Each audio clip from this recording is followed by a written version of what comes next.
मैं विद्यालय परिवार की तरफ से परम आदरणीय परम पूज्य माननीय मुख्यमंत्री जी से निवेदन करूंगा कि महाराज जी अपनी शुभ वाणी से हमारे विद्यालय और अतिथिगण को संबोधित करके हमें कृतकृत्य करें।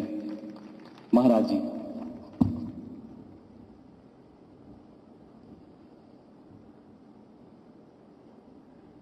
डीपीएस गोरखपुर के आज के इस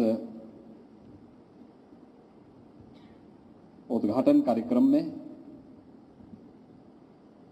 इस गरिमामय समारोह में यहां पर उपस्थित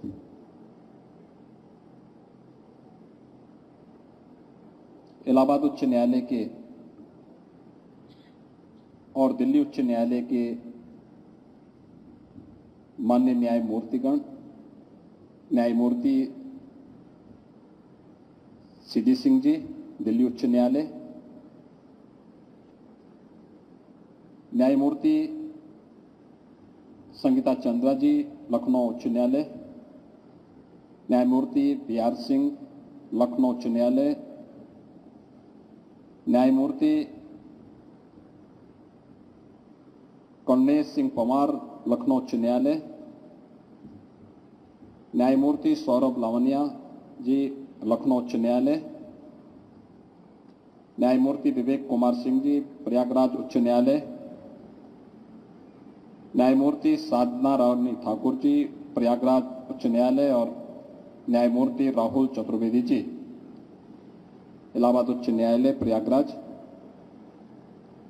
समारोह में विशिष्ट अतिथि के रूप में उपस्थित गोरखपुर के लोकप्रिय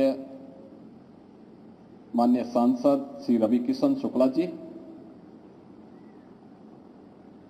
क्षेत्रीय विधायक श्री फतेह बहादुर सिंह जी, हमारे माननीय विधायकगण श्री प्रदीप शुक्ला जी, श्री राजेश त्रिपाठी जी, श्री हर्ष वाजपेयी जी, गोरखपुर की जिला पंचायत के अध्यक्ष श्रीमती साधना सिंह जी,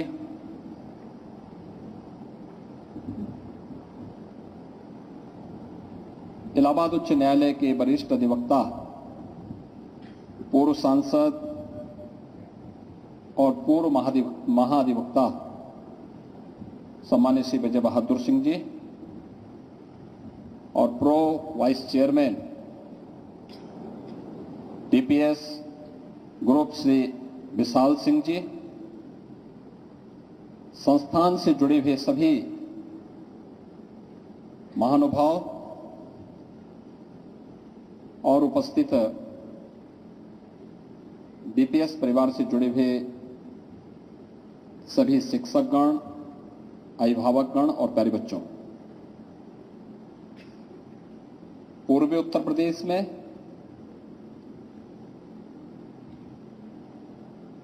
महायोगी बाबा गोरखनाथ के इस पावन धाम में डीपीएस जैसे शिक्षा के क्षेत्र के एक अभिनव ब्रांड को लेकर के विशाल सिंह जी आज यहां आए हैं। मैं इस अवसर पर उपस्थित सभी माननीय न्यायमूर्तियों का, सभी सम्मानित अतिथियों का, श्री विजय बहादुर सिंह जी का और उनके सभी मित्रों और शुभचिंतकों का गोरखपुर वासियों की ओर से हृदय से अभिनंदन करता हूं, उनका स्वागत करता हूं। राज्य शासन की ओर से उन्हें धन्यवाद देता हूं कि उन्होंने अपने व्यक्तिगत जो उनका अधिवक्ता का एक पेशा था उससे अलग हटकर के अपने पुत्र को शिक्षा के और समाज सेवा के एक पवित्र अभियान के साथ जोड़ करके एक नई दिशा दी है। ये गोरखपुर है, पूर्वी उत्तर प्रदेश का एक महत्वपूर्ण केंद्र है। गोरखपुर सिटी से ही न केवल पूर्वी उत्तर प्रदेश की 3 करोड़ की आबादी बल्कि पश्चिमी उत्तर बिहार और नेपाल की तराई का एक बहुत बड़ा क्षेत्र अपनी शिक्षा, अपने स्वास्थ्य, अपने रोजगार और अपने व्यापार के लिए गोरखपुर पर निर्भर करता है। और इसलिए गोरखपुर जैसे क्षेत्र में क्वालिटी ऑफ एजुकेशन के बारे में बात करना, और केवल बात ही नहीं बल्कि उसको जमीनी धरातल पर उतारने के लिए निवेश करना, मैं इसे एक पवित्र अभियान मानता हूं। इसलिए मैं डीपीएस परिवार का आज यहां पर एंड्स ग्रुप से जुड़े हुए हमारे जितने भी पदाधिकारी हैं, जैसे विशाल सिंह जी और उनकी पूरी टीम का मैं यहां पे राज्य शासन की ओर से हृदय से स्वागत करता हूं, उनका अभिनंदन करता हूं। मैं धन्यवाद देता हूं कि उन्होंने एक साहस किया। आपने देखा होगा ये जो मार्ग है गोरखपुर सिटी से आया है, यह नेपाल जाता है। यहां से भगवान बुद्ध की जन्मस्थली लुम्बिनी इस विद्यालय से मात्र 1 घंटे में आप पहुंच सकते हैं, यानी नेपाल की सीमा 1 घंटे से भी कम समय में आप इस दूरी को तय कर सकते हैं। इसी डीपीएस की जो ये ब्रांच यहां गोरखपुर में स्थापित हुई है, इसी से सट करके एक 4 लेन का गोरखपुर का रिंग रोड बनने जा रहा है, बाईपास बनने जा रहा है, जो कुशीनगर को गोरखपुर से जोड़ेगा, इस मार्ग से जोड़ेगा और यहां से कुशीनगर की दूरी मात्र आधे घंटे में आने वाले समय में पूरी की जा सकती है।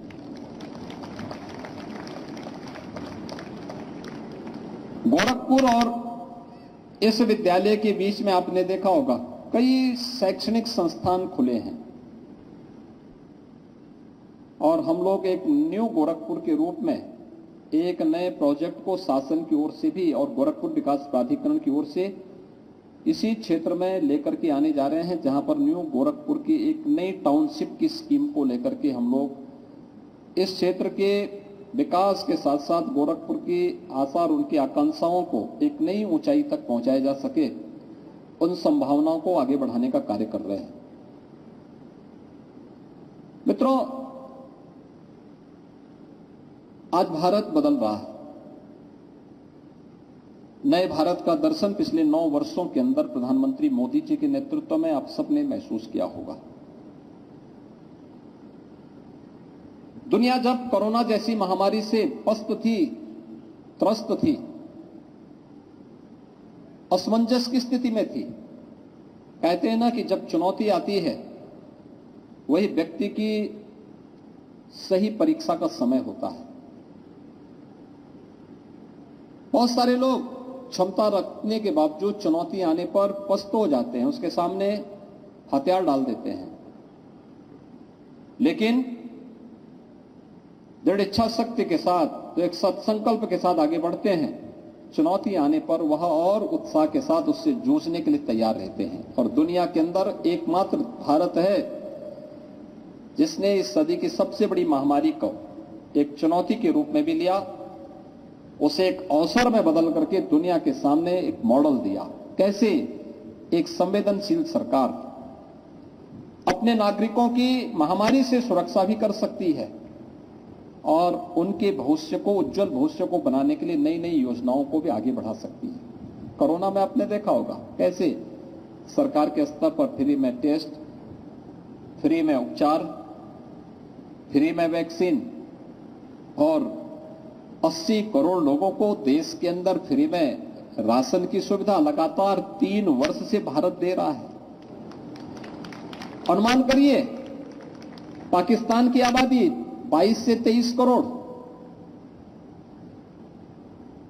एक रोटी के टुकड़े के लिए लाले पड़ रहे हैं, और भारत 80 करोड़ लोगों को 3 वर्ष से फ्री में राशन की सुविधा दे रहा है।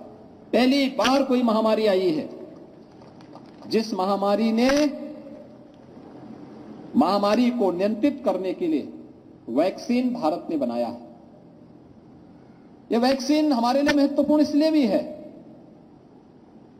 क्योंकि आप जिस क्षेत्र में बैठे हैं आज, यहां पर जिस कार्यक्रम में हमारे माननीय न्यायमूर्तिगण, माननीय जनप्रतिनिधिगण, माननीय गणमान्य जो महानुभाव आज यहां पर आए हैं या हमारी जो भावी पीढ़ी है वे उपस्थित हैं, उन्हें इस बात को समझना होगा। यहां पर एक बीमारी थी इंसेफ्लाइटिस की। इंसेफ्लाइटिस की बीमारी 1977-78 में एकाएक इस क्षेत्र में उभरी थी। इसका जो वायरस था वो जापानी इंसेफ्लाइटिस के रूप में, जेई के रूप में उसको चिन्हित किया था। जापानी इंसेफ्लाइटिस का मतलब जापान में ये वायरस पहली बार चिन्हित हुआ था और जापान ने इसका वैक्सीन 1905 में बना दिया था। लेकिन भारत आने में, वैक्सीन को आने में 100 साल लगे। 2006 में जब मैंने सड़कों पर उतर करके व्यापक आंदोलन किया था, भीषण आंदोलन किया था, संसद की कार्रवाई को बाधित करने के लिए वहां पर उतर करके हर एक सत्र में डिबेट करवाता था, और जब आंदोलन सड़कों से लेकर संसद तक चरम तक पहुंच गया, तब गोरखपुर को वैक्सीन मिल पाई थी और तब हम लोगों ने वैक्सीनेशन के कार्यक्रम को गोरखपुर में चलाया था। लेकिन तब तक मेरे संघर्ष को कुछ समय हो चुके थे। गोरखपुर और पूर्वी उत्तर प्रदेश की एक बड़ी संख्या में जनता मेरे साथ संघर्ष के साथ उतर गई थी और हम लोग इस निष्कर्ष पर पहुंचे थे कि केवल वैक्सीन इसका समाधान नहीं हो सकता है। और ठीक है, तात्कालिक रूप से हम बच्चों को बचा सकते हैं, लेकिन अगर कोई सफलता का मॉडल खड़ा करना है तो हम लोग उसके लिए प्रयास कर रहे थे। हेल्थ इंफ्रास्ट्रक्चर को सुधारने के लिए किसके सामने गुहार करें, वो सुनने वाला नहीं था। एक सांसद की सीमाओं को मैं जानता था, लेकिन फिर भी हिम्मत नहीं हारते थे। लेकिन 2017 में जब प्रधानमंत्री जी ने मुझे ये जिम्मेदारी दी कि आप उत्तर प्रदेश की बागडोर संभाले, तो सबसे पहले मेरे मन में हलचल आई कि मैं उत्तर प्रदेश तो जा रहा हूं, उत्तर प्रदेश की बागडोर तो संभालूंगा, अब इंसेफ्लाइटिस का क्या होगा। अब तक तो मैं आंदोलन करके शेष जिम्मेदारियों से मुक्त हो जाता था, अब तो ये मेरे ऊपर ही आ गया है। लेकिन मैंने पहली बैठक की और मैं इस बात को मानता था, लगातार 20 वर्षों से जिस लड़ाई को मैं लड़ रहा था, मैं इस निष्कर्ष पर पहुंचा था कि इस बीमारी का उपचार केवल उपचार ही मात्र साधन नहीं, इसके उन्मूलन के लिए मुझे विभिन्न विभागों में एक अंतर विभागीय समन्वय के माध्यम से इसके उन्मूलन की दिशा में प्रयास करना चाहिए। अब उपचार नहीं है, अब इसको समाप्त हमेशा के लिए करना है। और इसके लिए जब मैंने कार्यक्रम प्रारंभ किया था 2017 में ही, मार्च में मैंने बागडोर संभाली थी, अप्रैल में मैं कुशीनगर जिले में, कुशीनगर जनपद सर्वाधिक पीड़ित था इस बीमारी से। कुशीनगर जनपद में मैं पूरी टीम के साथ आया था, तो मैंने वहां पे स्वच्छता के कार्यक्रम को कहा था कि भाई स्वच्छता के कार्यक्रम के साथ साथ मुसहर बस्ती से जुड़े हुए बच्चे सबसे से प्रभावित होते थे, उनके बीच में साबुन बांटने का काम, कैसे हाथ धोना है, कैसे शुद्ध पेयजल का सेवन करना है, अगर आपके पास शुद्ध पेयजल नहीं तो उसको गर्म करके ठंडा करने के बाद ही फिर छान करके उस पानी का सेवन करें। उन घरों को चिन्हित करके उनके लिए टॉयलेट की व्यवस्था उपलब्ध करवाना, गांव में स्वच्छता के अभियान को आगे बढ़ाना, अलग अलग विभागों को अलग अलग जिम्मेदारी दी। और मुझे बताते हुए प्रसन्नता है कि हम लोगों ने 19 आते आते इस बीमारी को काफी हद तक नियंत्रित कर दिया। और आज जब हम लोग 2022-23 में यहां पर हैं, तो मुझे बताते हुए प्रसन्नता है कि इंसेफ्लाइटिस का समाधान आज हम लोग लगभग कर चुके हैं। पूरी तरह इंसेफ्लाइटिस पूर्वी उत्तर प्रदेश से समाप्त हो चुकी है। हम लोगों ने 40 वर्ष में पूर्वी उत्तर प्रदेश के 50,000 बच्चों को खोया था इस बीमारी से। ये मासूम बच्चे थे जो बहुत सारे राजनीतिक दलों के वोट बैंक थे, वोट बैंक जिसको लोग बनाते थे, उन्हीं परिवारों से ये बच्चे आते थे। लेकिन क्योंकि उनकी बच्चों के मन में एक आवाज नहीं थी, उनकी कोई वॉइस नहीं थी, इसलिए उनकी कोई सुनवाई नहीं होती थी और उसका समाधान हुआ। और हम आभारी हैं प्रधानमंत्री मोदी जी के, इंसेफ्लाइटिस का वैक्सीन यहां तक गोरखपुर तक पहुंचाने में और पूर्वी उत्तर प्रदेश तक पहुंचाने में 101 वर्ष लगे। 2006 में यहां वैक्सीन पहली बार आया था, जबकि 2005 में जापान में यह वैक्सीन आ चुका था। लेकिन कोरोना कालखंड में आपने देखा होगा, इतनी बड़ी महामारी, और महामारी के 9वें महीने 2 स्वदेशी वैक्सीन लेकर के प्रधानमंत्री मोदी जी देशवासियों के लिए पहुंचे थे। देश के 220 करोड़ वैक्सीन की डोजेज अब तक फ्री में देशवासियों को दी जा चुकी है और दुनिया के 100 देशों को भी भारत ने वैक्सीन मित्रता के रूप में उपलब्ध करवाने का काम किया। ये भारत के नए भारत की सामर्थ्य है। भाइयों बहनों, हम सबसे ताकतवर, सामर्थ्यशाली भले ही यूएस होगा, अमेरिका होगा। कोरोना कालखंड में आपने देखा होगा क्या तस्वीर थी। 140 करोड़ की आबादी का भारत, मौत तो मौत बहुत ही दुर्भाग्यपूर्ण होती है, दुखद होती है। एक एक उस परिवार के प्रति हमारी संवेदना है। लेकिन अगर आप देखेंगे 140 करोड़ की आबादी के भारत में भारत ने जितनी मौतें पूरे भारत के अंदर हुई उससे दुगनी से अधिक मौतें यूएस के अंदर हुई हैं, जबकि यूएस की आबादी भारत की 1/4 है। हेल्थ इंफ्रास्ट्रक्चर ही नहीं, सरकार की इच्छा शक्ति, उनकी लीडरशिप इस रूप में कार्य कर रही है, यह भी इस पर निर्भर करता है। और प्रधानमंत्री मोदी जी ने जो वैक्सीन दिए, दुनिया ने उसकी डिमांड मांगी, उसका लोहा माना। जब दुनिया पछती इस महामारी से, तब भारत अपनी एक नई राष्ट्रीय शिक्षा नीति को लेकर के भी आया था। याद करिए, राष्ट्रीय शिक्षा नीति, नेशनल एजुकेशन पॉलिसी, ये नए भारत की सामर्थ्य को दुनिया के सामने रखने का सबसे सुनहरा अवसर है। और डीपीएस जैसी संस्थाओं के लिए तो ये वास्तव में ढेर सारी संभावनाओं के द्वार खोलती है, हर एक नागरिक के लिए खोलती है। भारतीय मनीषा कब से कहती रही है, आनो भद्रा कर्तवो यंतु विश्वत। हजारों वर्षों से हमारे ऋषि मुनि इसी बात का उपदेश तो देते थे कि ज्ञान जहां से भी आए, हमने कभी ये नहीं कहा कि हमारे जिस ग्रंथ में जो कुछ है यही सब कुछ है, कभी नहीं कहा। हमने कभी नहीं दावा किया, हमारे किसी ऋषि मुनि ने, हमारे किसी महापुरुष ने, किसी भारतवासी ने कभी ये दावा नहीं किया। हमारा ऋषि मुनि तो क्या कहता है, ज्ञान जहां कहीं से भी आए उसको स्वीकार करिए, उसको अंगीकार करिए। इतना विराट भारत का व्यक्तित्व रहा है, यह विशालता है। और यह अवसर आजादी के बाद पहली बार राष्ट्रीय शिक्षा नीति हर भारतवासी को देने जा रही है। शिक्षा के केंद्र हमारे ऐसे होने चाहिए जो एक छात्र के सर्वांगीण विकास का मार्ग प्रशस्त कर सके, सर्वांगीण विकास का मार्ग प्रशस्त कर सके, हर चुनौती से जूझने के लिए। केवल डिग्री लेना, केवल सर्टिफिकेट लेकर या डिग्री लेकर के ही हम बेरोजगारों की लाइन में खड़े नहीं होंगे। शिक्षण संस्थान अपने आप को इस योग्य तैयार करें कि वहीं से तैयारी कर ले, छात्र वहीं से तैयारी करें।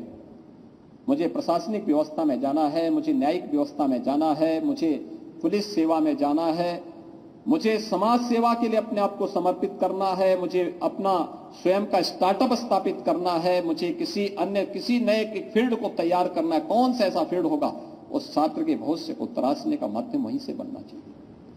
हम लोग बार बार कहते हैं, बड़ी अजीब सी स्थिति कभी कभी होती है, सरकार की किसी भी नीति को लागू करने के लिए सबसे अच्छे माध्यम स्कूल कॉलेजेस होते हैं, विश्वविद्यालय होते हैं। और क्या स्थिति होती है विश्वविद्यालयों की स्थिति या महाविद्यालयों की स्थिति, सरकार की नीतियों के बारे में उनको जानकारी नहीं होती। मैंने 2017 में उत्तर प्रदेश के एक प्रतिष्ठित संस्थान के 20 फाइनल ईयर के बच्चों को मैंने बुलवाया था। बीटेक फाइनल उनका था। प्रोजेक्ट अपनी रिपोर्ट सबमिट करने के बाद मैंने उनको बुलाया। वे लोग मुझसे मिलने के लिए आए थे। मैंने उनसे पूछा, मैंने कहा क्या करना चाहते हैं।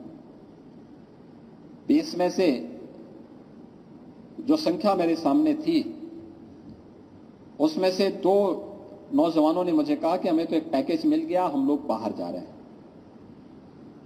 4 ने कहा कि हम गवर्नमेंट जॉब करेंगे, और बाकी 14 जो बचे थे उन 14 से मैंने पूछा तो उसमें से 2 ने कहा कि साहब हमारा पारिवारिक व्यवसाय है, उस व्यवसाय के साथ हम जुड़ेंगे।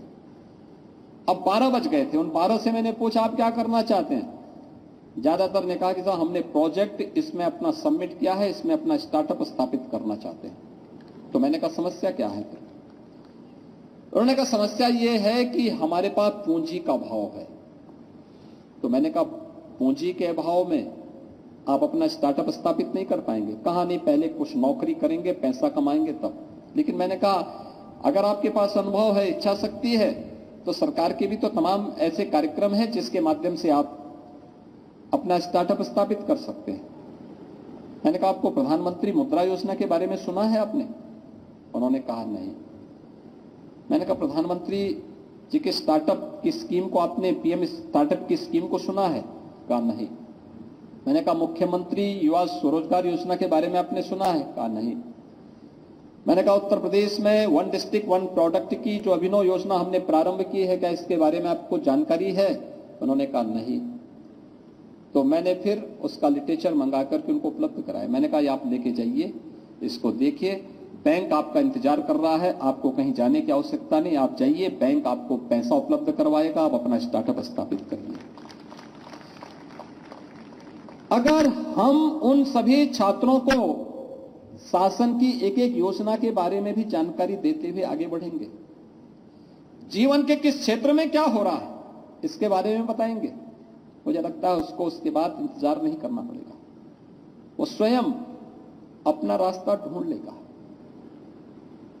उसके लिए फिर कहीं किसी के सामने हाथ फैलाने की आवश्यकता नहीं पड़ेगी। शासन की योजनाओं को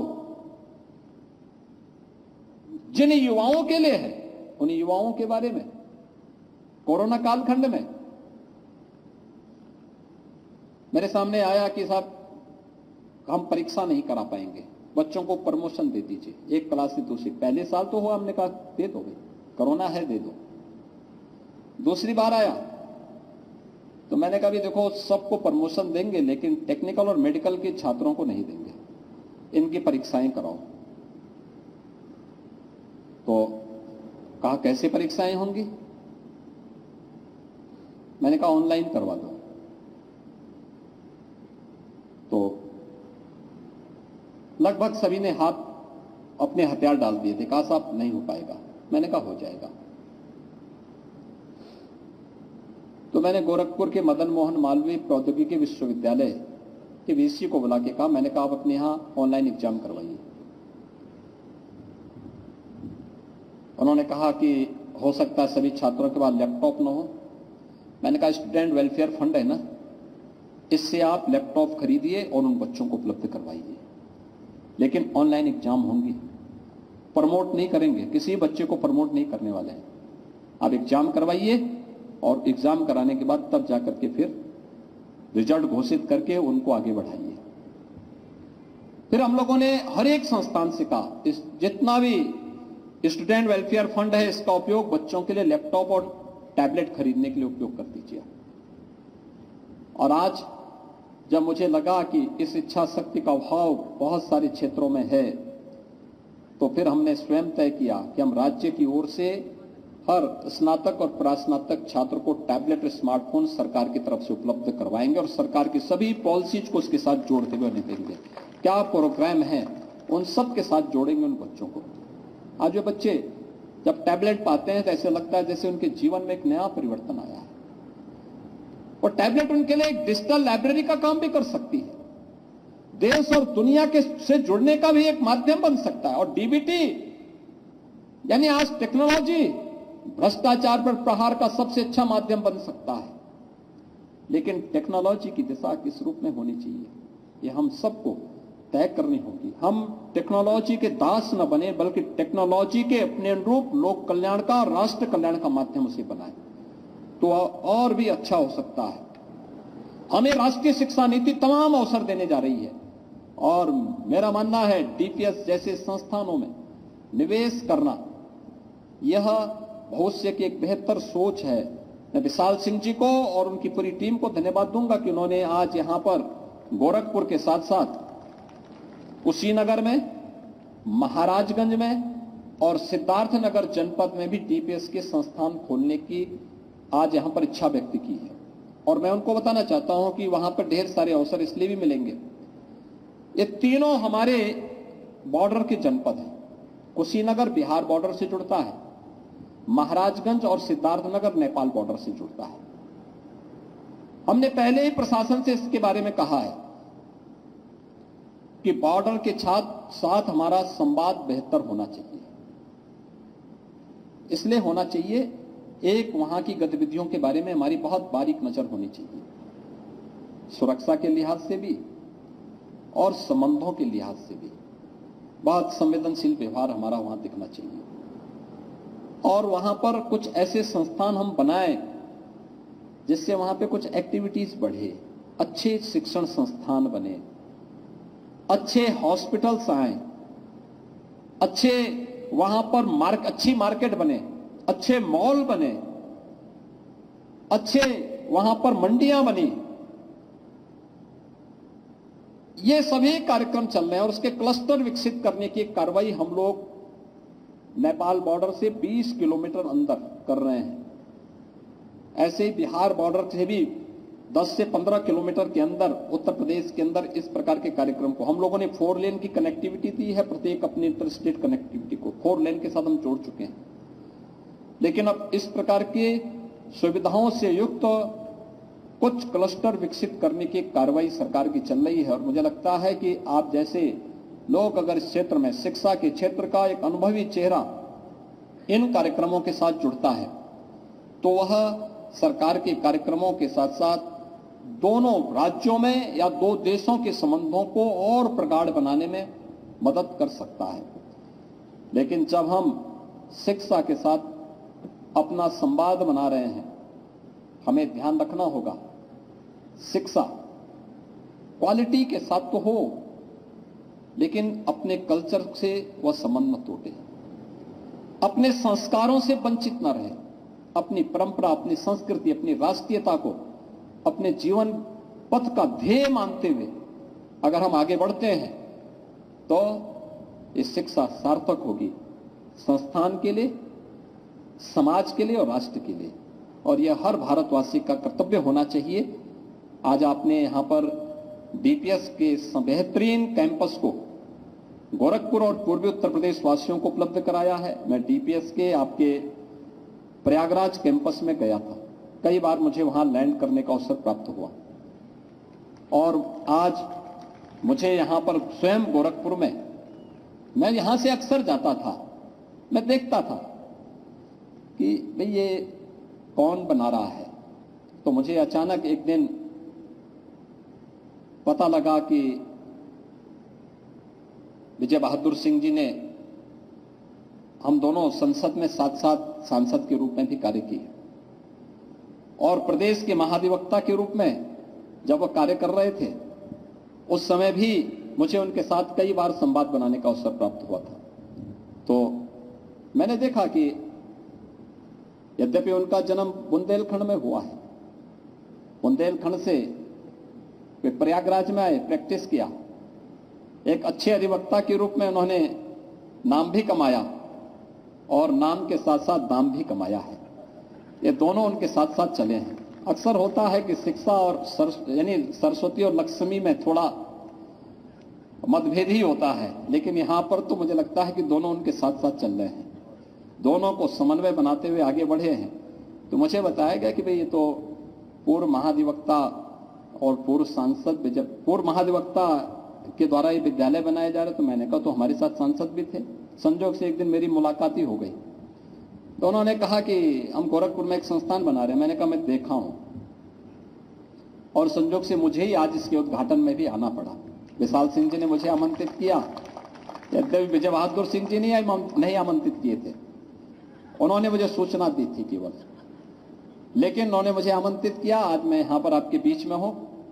मैं इस अवसर पर बहुत मुझे प्रसन्नता हुई कि आप लोगों ने इस जमीनी धरातल के बीच में क्या कुछ हो रहा है, यह हमारे मान्य न्यायमूर्तियों को भी विजिट कराने का एक प्रयास किया है।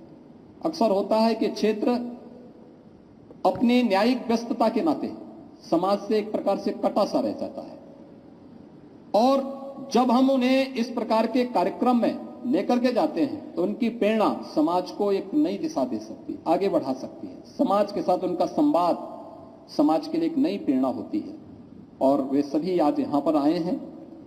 आज न्यायिक कार्य बंद होने के नाते वे आज यहां गोरखपुर में है। मैं उनका एक बार हृदय से अभिनंदन करता हूं, स्वागत करता हूं, और मुझे प्रसन्नता है कि यहां की समृद्ध परंपरा और संस्कृति को उनको नजदीक से देखने का अवसर प्राप्त हुआ होगा, और विकास की एक नई आभा प्रयागराज से या लखनऊ से गोरखपुर आते हुए गोरखपुर और उसके आसपास के विकास और अन्य क्षेत्रों में भी किस प्रकार से विकास की एक नई छटपटाहट लोगों के मन में है, या नए भारत के एक नए उत्तर प्रदेश को नजदीक से देखने का अवसर भी आप सभी महानुभावों को प्राप्त हुआ होगा। मैं इस अवसर पर एक बार फिर से विशाल सिंह जी को और डीपीएस परिवार को गोरखपुर में संस्थान खोलने के लिए हृदय से धन्यवाद देते हुए विश्वास करता हूं कि संस्थान शिक्षा और संस्कारों के साथ साथ राष्ट्रीयता का एक प्रमुख केंद्र बनकर के उभरेगा, और पूर्वी उत्तर प्रदेश के साथ साथ गोरखपुर को अपनी शिक्षा का महत्वपूर्ण केंद्र मानने वाले उन सभी लोगों के विश्वास पर खरा उतरेगा। आप सबके प्रति मेरी शुभकामनाएं। धन्यवाद। जय हिंद।